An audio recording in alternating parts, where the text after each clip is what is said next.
Всем привет! Вы мне очень часто говорите, что я слишком много говорю о психопатах. Но, как видите, из последних событий, которые происходят в данный момент в мире, об этом нужно говорить еще больше.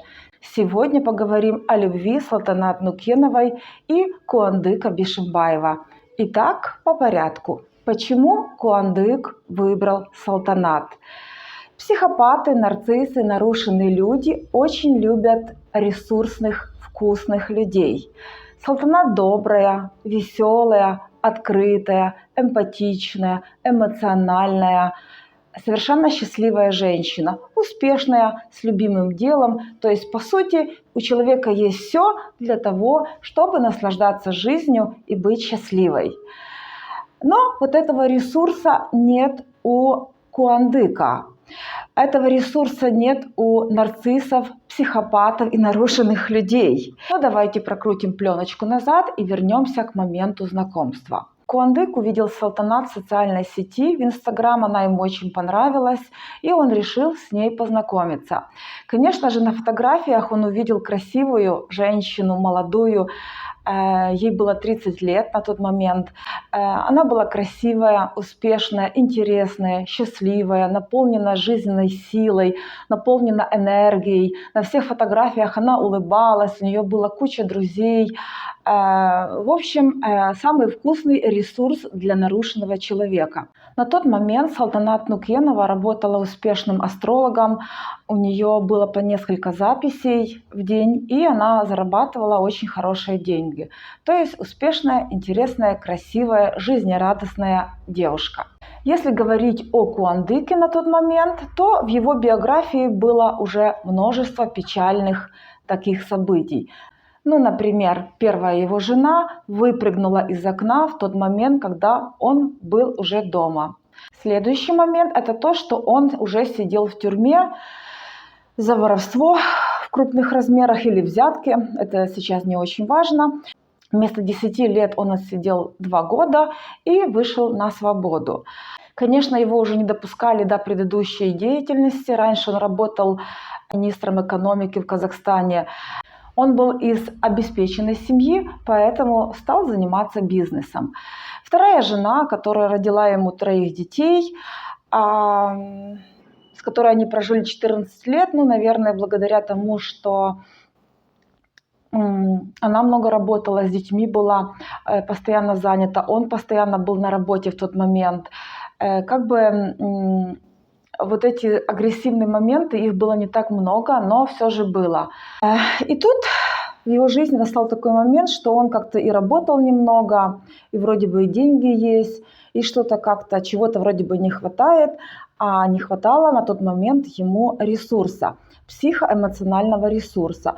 Потому что для психопатов, для нарушенных людей это главный ресурс, психоэмоциональный ваш ресурс, ваша жизненная сила.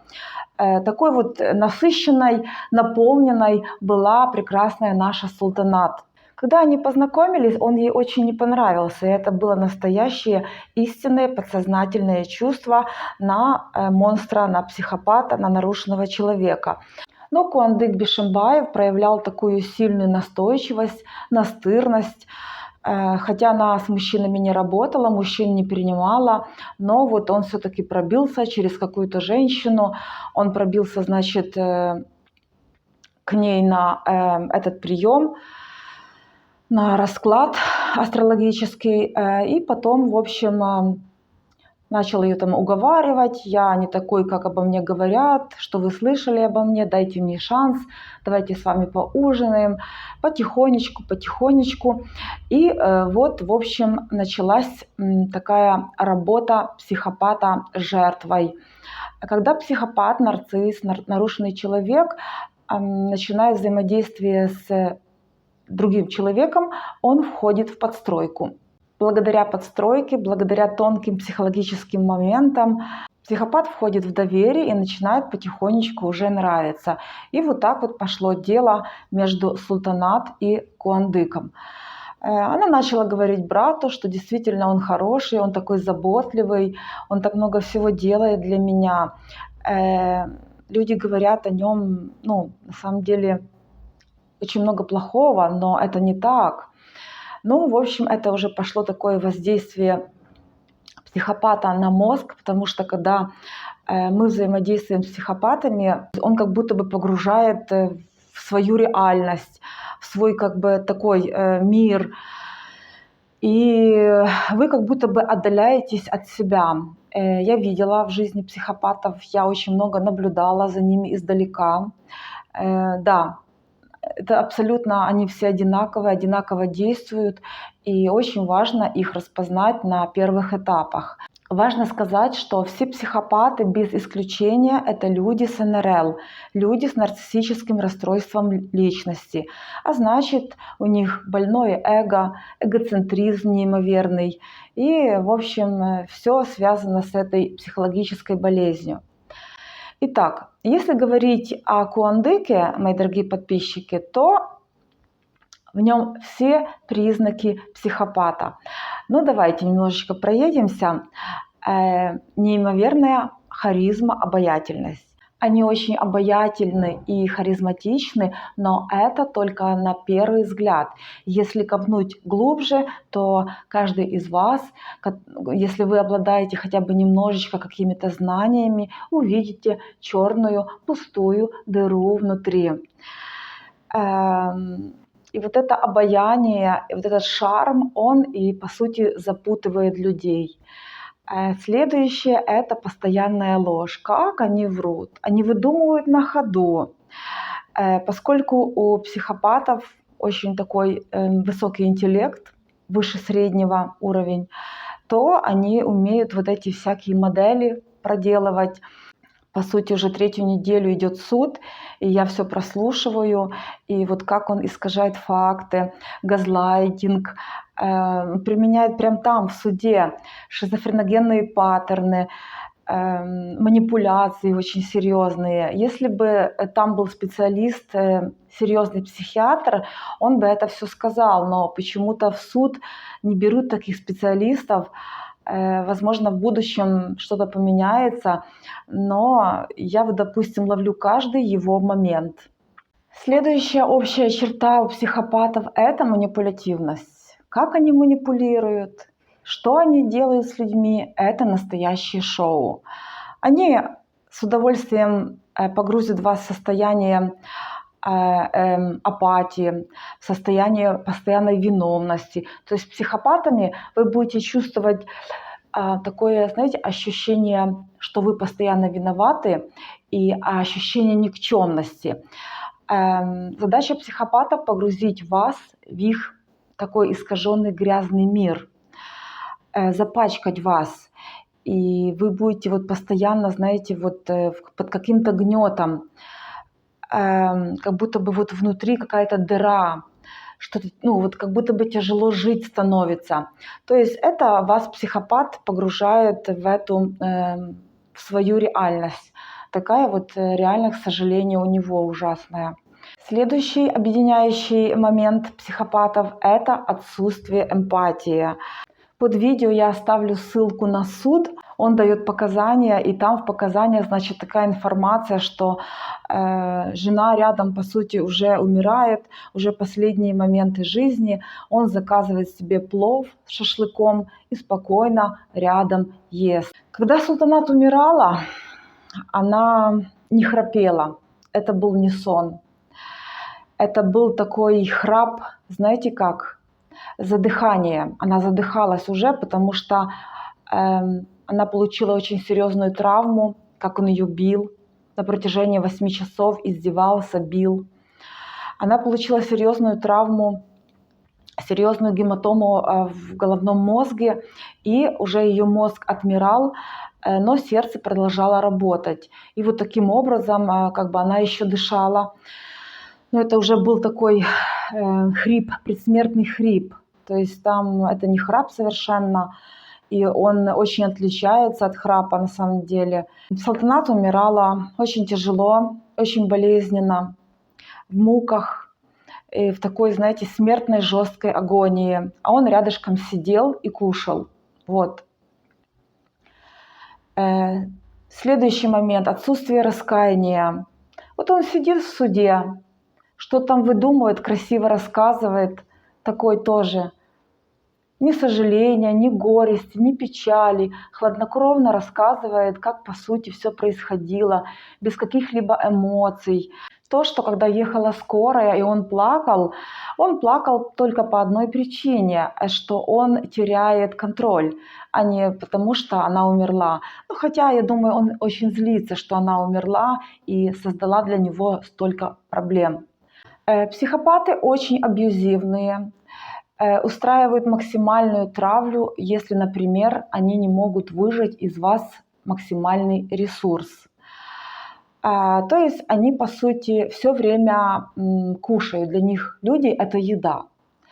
Все, что окружает психопата – это предметы, это его еда. Знаете, когда крокодил хочет кушать, он не спрашивает вас, можно вас немножечко покусать. Он делает все для того, чтобы получить свой кусок еды. Следующий момент, общий для всех психопатов, это скука, постоянная скука. Эти люди не могут получать удовольствие от простых вещей. Ну, допустим, там, читать с ребенком книжечку или идти по улице, смотреть там, какие-то красивые пейзажи, или наслаждаться просто тем, что любимый человек рядом, или там готовить, кушать и наслаждаться процессом, ну вот такими обычными бытовыми моментами. Им всегда нужен всплеск, адреналин, раскачать кого-то на эмоции. Они очень любят сталкивать людей, наговаривать, провоцировать. То есть вот живут на таких низких частотах. Еще один главный момент, объединяющий всех психопатов, это контроль. Великое чувство контроля. Они хотят контролировать всех и все. Если вы посмотрите суд над Бишимбаевым, вы увидите, что он ее постоянно контролировал, куда она поехала, с кем она пошла, что она делала, что она покупала и многие подобные вещи. То есть никакой свободы. В этом случае нарушенные люди полностью поглощают человека. Как только они поженились, напомню вам, что у них не было официального брака, а они совершили обряд нике в мечети, и после вот этого обряда, собственно говоря, он запретил ей заниматься ее астрологической деятельностью, он запретил ей общаться с друзьями. По сути, он был с ней 24/7. Ну, если она там где-то пробивалась с друзьями, то чтобы он как бы по сути не знал. И так вот он ее отдалил от друзей, от семьи, от брата, от всех людей, которые по сути могли ей помочь. И они со временем пытались ей помочь, но она была уже под таким психопатическим гипнозом, потому что общение с психопатом поглощает. Он постоянно делает проекцию, то есть он на вас проектирует его собственные такие великие минусы. То есть до свадьбы Салтанат была интересной, веселой, открытой, жизнерадостной, насыщенной такой, наполненной. И что случилось после свадьбы с Бишимбаевым? Она стала депрессивная, она стала выпивать, она стала агрессировать, она очень начала ревновать, потому что он давал миллион поводов. И вот нарушенные люди это все делают неосознанно, так устроен их мозг, так устроена нервная система. И для спасателей сразу скажу, что психопатия – это нарушение в лимбической части головного мозга. И это означает, что вы человеку помочь не сможете. Этих людей очень много. В наших странах около 6% психопатов. Это кроме нарциссов. Есть страны, где этот процент гораздо больше.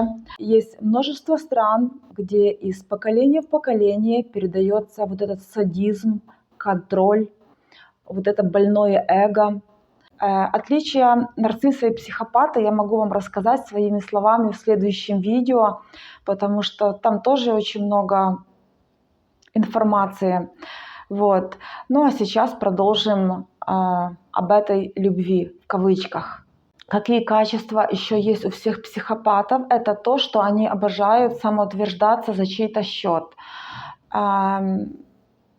Обращайте внимание, как они общаются с тем, кто ниже их по статусу. У психопатов, нарциссов, социопатов, нарушенных людей очень много агрессии. И они эту агрессию должны скидывать, и они постоянно ищут, куда ее скинуть. То есть поэтому они должны провоцировать, искать вот эти моменты, где они могут вступить в конфликт, чтобы, скажем, скинуть свою агрессию, покричать, перевернуть стол, унизить официантов или там жену унизить. И вот как он на Новый год перевернул стол, где люди сидели. Она подарила там духи кому-то. Пришли гости, и она была не готова, что эти люди придут, и подарила духи, которые он подарил. Сразу же был скандал. Официант что-то не так сказал, тоже там есть видео в Ютубе очень много. То есть таких моментов очень и очень много. Следующий момент – это безответственность. Безответственность в своей жизни, к партнеру, ко всему, к бизнесу, к своим детям. Они абсолютно не умеют с детьми как-то, не любят проводить время, не хотят, всячески пытаются избегать. В общем, ну такие, знаете, как никакие.